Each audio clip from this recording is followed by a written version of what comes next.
ஒரு பெரிய மகிழ்ச்சி. இதுதான் அன்னை மரியாவினுடைய இந்த ஒரு விஷயத்தை கொண்டு வரதுக்கு ஆசைப்பட்ட காரணம் என்னன்னா, அன்பியங்கள் ஒன்று சேரணும் அப்படிங்கிறது. இப்போ தினமும் ஒரு 15 பேராவது கலந்துட்டோம் அப்படின்னா 15 பேர் ஒரே வீட்டுக்காரங்க கிடையாது, 15 வீடு கிட்டத்தட்ட அப்படிதானா. இல்லைனா குறைஞ்சது ஒரு 8 வீடாவது சேர்ந்து அது எல்லாரும் இணைந்து வருகிற ஒரு உணர்வு. அன்பியது கூட யாரும் கூடுனதில்லை. ஆனால் ஜெபிக்கிறது கூடுதல்னா இது ஜெபத்துக்காக மட்டும் இல்லை, இது உணர்வு. நான் மாதாவை கூட போகிறேன், மாதாவை கூட்டிகிட்டு போகிறேன், சுவாமி திருவையாரம் அப்படிங்கிற பாட்டு அப்படிங்கிறதுலாம் அது வந்து இந்த கேளுங்கள் தரப்படும் பாட்டு மாதிரி. ஒரு காலத்தில் கேளுங்கள் தரப்படும் பாட்டு போட்டாச்சுன்னா ஊருக்கு என்ன செய்தி, எங்கேயோ ஒரு வீட்டில் ஒரு நல்ல காரியம் நடக்குது. அதெல்லாம் திருமணமாக இருக்கலாம், அல்லது மங்களகரமான செய்தியாக இருக்கலாம், அல்லது கோயிலில் திருவிழாவாக இருக்கலாம், ஏதோ ஊரில் ஏதோ நல்ல காரியம் நடக்குது. அதான் எந்த வீடுலாம் கிடையாது, எந்த ஊர்னாலும் சரி எந்த வீடுனாலும் சரி கேளுங்கள் தரப்படும் பாட்டு கேட்டாலே ஊரில் ஏதோ ஒரு நல்ல விஷயம் நடக்குதா அப்படின்னு அந்த மாதிரியான ஒரு சந்தோஷத்தை கொடுக்கறது தான் மாதவனுடைய பிரார்த்தனை. அதை நம்ம கொண்டு போகும்போது அது வந்து உணர்வார்ந்த விதத்தில் எல்லாத்தையும் செய்து கூட்டி சேர்க்கிறார். அப்போ இனியவர்களே, இந்த உணர்வை தாய் கொடுக்க வேண்டும் என்று சொல்லி நான் ஆசைப்பட்டேன்.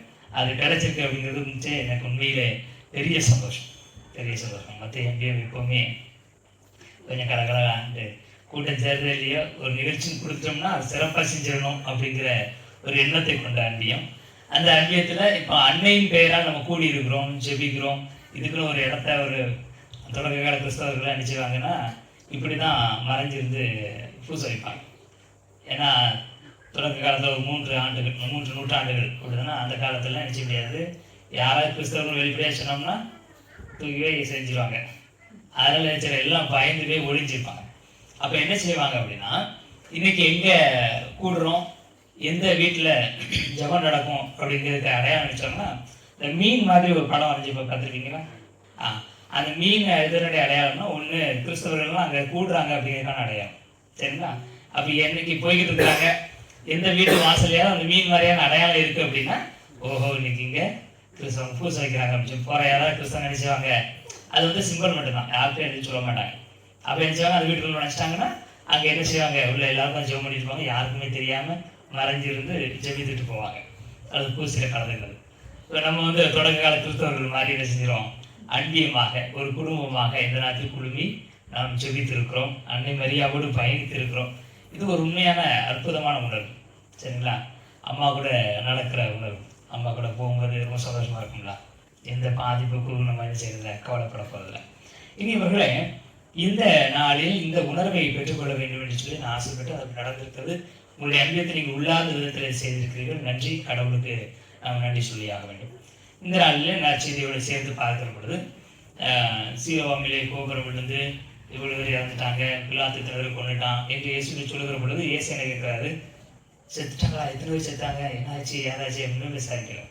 அவர் உடனே என்ன சொல்லுறாரு, அவங்க செத்துட்டதுனால அவங்க பாவி நினைக்கிறீங்களா, நீ மனசு மாறலன்னா நீங்கள் அழிவீர்கள் அப்படின்னு சொல்றாரு.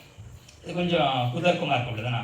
ஒருத்தர் வந்து ஒரு இறப்பு செய்தியோ ஒரு துக்க செய்தியோ சொன்னால் மைக்கு ஓடுறது அப்படி சொன்னால் நம்ம என்ன செய்யணும், வருத்தப்படணும், என்னன்னு சொல்லி ஆறுதல் சொல்லணும். ஆனால் இயேசு கிறிஸ்து செஞ்சதை குற்றச்சாட்டு வைக்கிறேன்.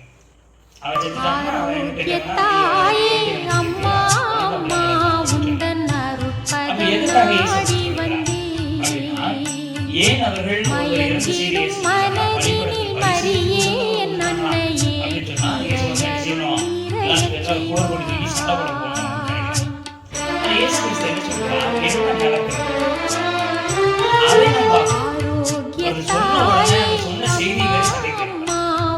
பெரும்பாலும் நம்முடைய குடும்பம் நடக்கிற விஷயம் என்ன, ஒருத்தர் வந்து நம்மளோட ஒரு விஷயத்த சொல்றாரு அப்படின்னா உண்மையா பொய்யா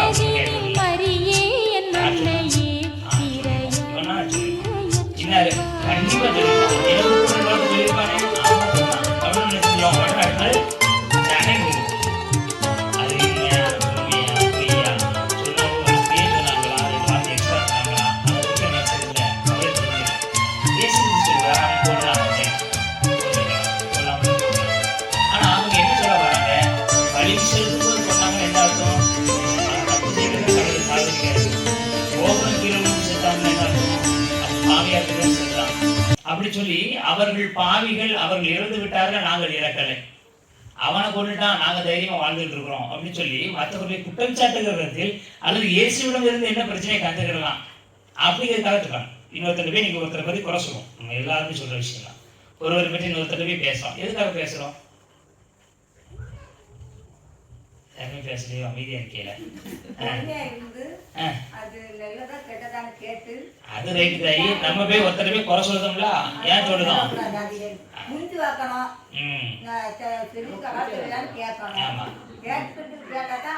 நமக்கு நேரம் போகணும், அவ்வளவுதான். ஒரு விஷயம், ஒருத்தர் குறை சொல்ற காரணம் எனக்கு டைம் பாஸ் ஆகும், எனக்கு போர் அடிக்குது. அதனால எனக்கா தெரியுமா பொண்ணு பத்தி அவ சொல்லிட்டு இருந்தா அப்படின்னு சொல்லிட்டு என்ன செய்யுது, இங்க நேரம் போகும். அப்படித்தானே?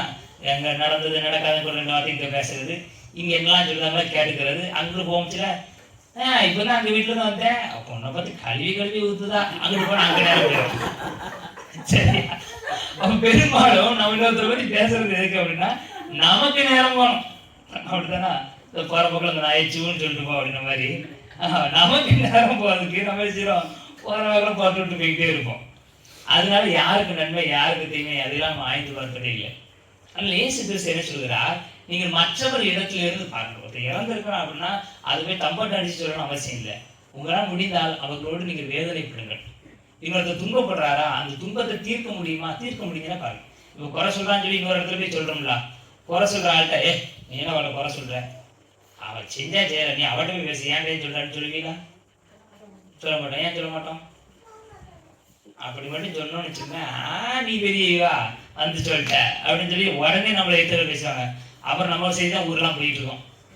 ஒரு வார்த்தை சும்மா சொல்லிட்டோம்ப்பா, உடனே என்ன பத்தி குத்து சொல்லிட்டா அப்படின்னு சொல்லுவாங்க. அதனால நிச்சயம் என்னையும் சேர்த்து பேசிடக்கூடாதுன்னு சொல்லி நம்ம அமைதியா இருந்துருவோம். அப்படிதானா? ஆமா. மற்ற யார்ட்டையும் நிச்சயம் தப்பு செஞ்ச இடத்துல தவறை திருத்தக்கூடிய இடத்தில் நாம் இருந்தாலும் நம்ம செய்யறது இல்லை. நமக்கு ஏன் வம்பு? ஆமா, நம்ம ஏன் அவ வாயில போய் விடுவானே, யார் வாயில விழுந்தாலும் அவன் வாயில விழுந்துடக்கூடாதுப்பா அப்படின்னு சொல்லி நினைச்சிருவான். தைரியமா இருந்துக்கிறோம், தனியா இருந்துக்கும். ஆனா இயேசு கிறிஸ்து நினைச்சுக்கிறான், அப்படி பயம் இருக்கா, தூர போயிரு, எதுக்கு தேவையில்லாத காரியத்தை செய்ய. முடிஞ்சிச்சுன்னா அடுத்தவர்களுடைய துன்பத்திலே அடுத்தவர்களோடு உன்னால் இருக்க முடியுமா, இருக்க முடியலையா விட்டுரு, தேவையில்லாத பரப்பிட்டு இருக்கிறாத, அடுத்த மீது உனக்கு கொஞ்சமாவது அக்கறை இருக்க வேண்டும் அப்படிங்கிறார். எனவேதான் அந்த செய்தியெல்லாம் முடிச்ச உடனே இயேசு ஒரு உவமையை சொல்லுகிறார். ஒரு மரம் பலன் தரவே இல்லை, கிட்டத்தட்ட 3 ஆண்டுகளாக அதை வச்சவர் தேடி தேடி பார்க்கறாரு, 3 வருஷமும் பலம் கொடுக்கல, அதே பற்றி தூர போட இடத்தையும் அடைச்சிட்டு இருக்குது அப்படின்னு ஒரு கோபத்துக்கு வராரு. அப்போ தொழிலாளர் என்ன சொல்றாரு, அவன் ஓனர் கிடையாது, சரிங்களா, திராட்சை தோட்ட தொழிலாளர், வேலை செய்ய வந்தவன் என்ன சொல்றான், அதை ஏன் வெற்றிய 100 வருஷம் விட்டு பாருங்களேன், வளம் கொடுத்தா சரி, இல்லைன்னா வெட்டிக்கிறான்.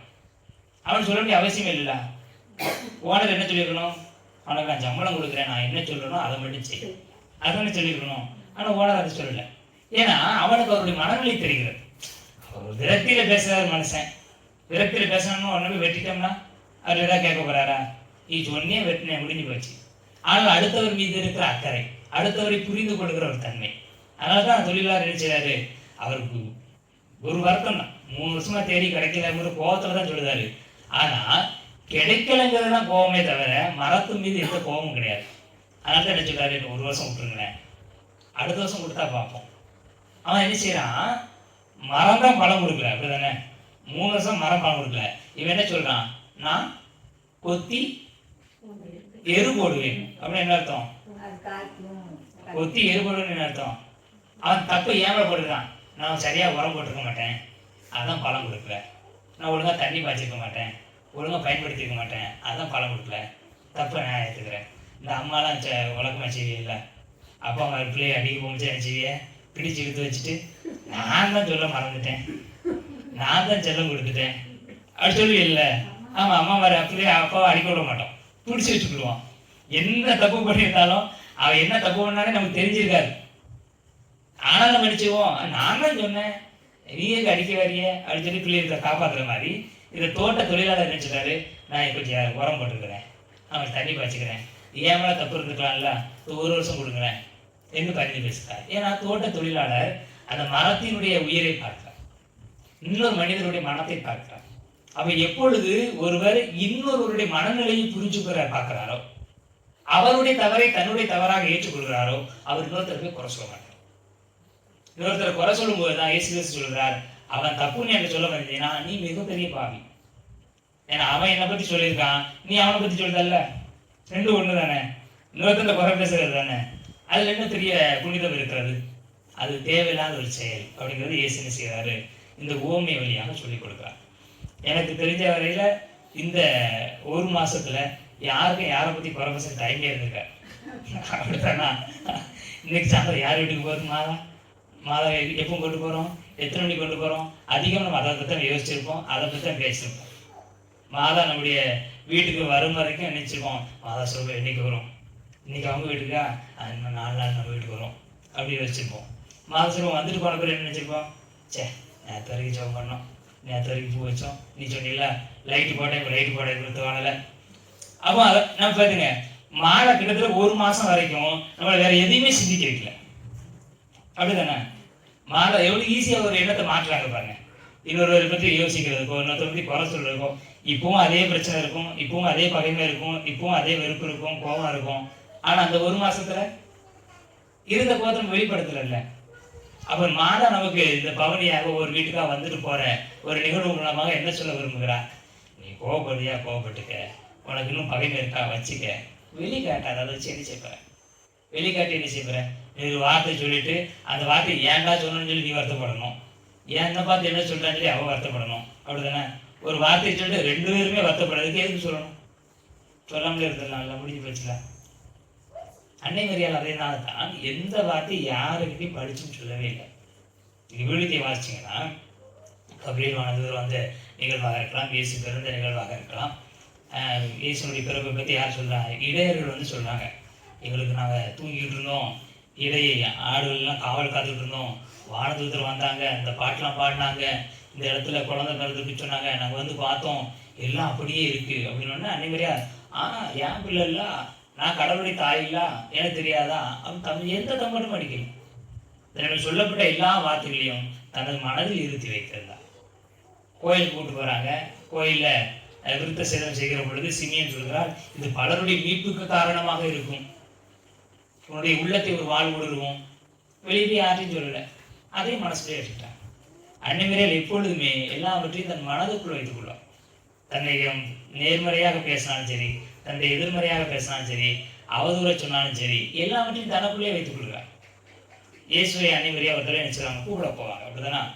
அவரை பற்றி எல்லாம் குறை சொல்லுவாங்க, பேய் பிடித்தவன், கண்டவன், குடிகாரன் கூட அலைதான், பாவிகளோடு சேர்ந்தான், விபச்சாரிகள் கூட அலைதான் அப்படின்னு சொல்லி இயேசுவை பற்றி குறை சொல்லுகிற பொழுது, என் மகனை பார்த்து குறை சொல்றாங்களே, என் மகன் எப்படி தான் இருக்கிறான்னு பார்க்கறதுன்னு தான் போறாங்க. போய் இயேசுல ஒழுங்க மரியாதை வீட்டுக்கு வா அப்படின்னு சொன்னாங்களா? இல்லை. உங்க பையனை பார்த்து ஒருத்தன் குறை சொல்றான், சரிங்களா? உங்க பிள்ளைய வச்சுங்க, உங்க பிள்ளைய ஒருத்தன் உங்க காது கூட குறை சொல்லியிருக்கான், நீங்க கேட்டுட்டீங்க, உங்க பையன் அடுத்த நாள் அந்த பையன் கூட போறான், நீங்க என்ன சொல்லுவீங்க? நீ எவன் கூடனாலும் சரி அவன் கூட போவாது. ஏன் காது கூடவே என்ன மாதிரி பேசினா நல்ல மாதிரி ஏன் நடிக்க, நீ அவன் கூட போவாது. என் காது கூட பேசினவன் இன்னொருத்தன் பேச மாட்டானா அப்படின்னு சொல்லி அவன் பையன் போகவே விட மாட்டோம். ஏன்னா நம்ம பிள்ளைய பத்தி ஒருத்தன் தப்பா பேச நமக்கு பிடிக்காது. ஆனா அன்னை மாதிரி அதுக்கு தான் போறாங்க. என் பிள்ளைய ஒருத்தன் குறை சொல்றானே, என் பிள்ளைய கூட்டிட்டு வரணும்னு சொல்லி போறாங்க. ஆனா இயேசு கிறிஸ்து என்ன சொல்கிறார், கடவுளுடைய வார்த்தையை நம்புகிறவங்க தான் என்னுடைய அப்பா அம்மா. அதை அவர் கேட்ட உடனே அன்னை மரியாவுக்கு என்ன தோணுது அப்படின்னா, இன்னொருத்தன் வார்த்தையை கேட்டு நான் இயேசு கூட்டு போக வந்துட்டேனே, இன்னொருத்தன் வார்த்தைக்கு நான் காது கொடுத்துட்டேனே, கடவுளுடைய வார்த்தையை கேட்காம விட்டேனே அப்படின்னு சொல்லி அன்னை மரியா இயேசு கூப்பிடவே இல்லை, திரும்பி போயிட்டாங்க. அன்னை மரியா இன்னைக்கு நம்ம வீட்டுக்கு எல்லாருக்கும் வந்துருக்காங்க அப்படின்னா, நீங்க என்னெல்லாம் சொல்லியிருக்கிறீங்களோ அதெல்லாம் கேட்டுருவாங்க. அதுக்கு இன்னொரு வீட்டில் சொல்லியிருப்பாங்க, நீங்க உங்க வீட்டுல என்னதாவது நடந்துச்சுன்னா பக்கத்து வீட்டுல அன்னை மரியா சொல்லியிருப்பாங்களா? சொல்லிருப்பாங்களோ? செவிப்பாங்க, சொல்ல மாட்டாங்க. சரியா? அது தாயோட எண்ணமே கிடையாது. அப்ப அதே மாதிரிதான் நீங்க உங்களுடைய யாருனாலும் குறை சொல்லட்டும், யாரை பத்தினாலும் குறை சொல்லட்டும், நீங்க கேட்டுக்கிடுங்க. அவங்ககிட்டையும் சொல்ல வேண்டாம், அடுத்தவனையும் சொல்ல வேண்டாம். மாதா எப்படி மனசுக்குள்ள இருத்தி வச்சுக்கிட்டாங்களோ அது மாதிரி நீங்க எல்லாத்தையும் உங்களுக்குள்ள வைத்துக் கொள்ளுங்கள். அப்படி வச்சுட்டாலே எல்லா குழப்பமும் சரியாயிடும், எல்லா பிரச்சனையும் சரியாயிடும். அன்பியத்துல அப்படி ஒரு அந்யோன்யமான உறவு எளிதாக வளரும். அதை செய்வதற்காகத்தான் தாய் மரியா இந்த மாதம் முழுவதும் நம்முடைய இல்லங்களை ஒன்று சேர்த்திருக்கிறார். நம்மை கூட்டி சேர்த்திருக்கிறார், தாயுள்ளத்தோடு அரவணைத்திருக்கிறார். எனவே அன்னை மரியாளுடைய பிள்ளைகளாக அவர் ஏற்படுத்திய இந்த சந்தோஷத்தை, ஏற்படுத்திய இந்த உறவை எப்பொழுதும் என்ன செய்வோம்? காத்துக்கொள்வோம். கடவுள் நம்மை ஆசீர்வதிப்பார்.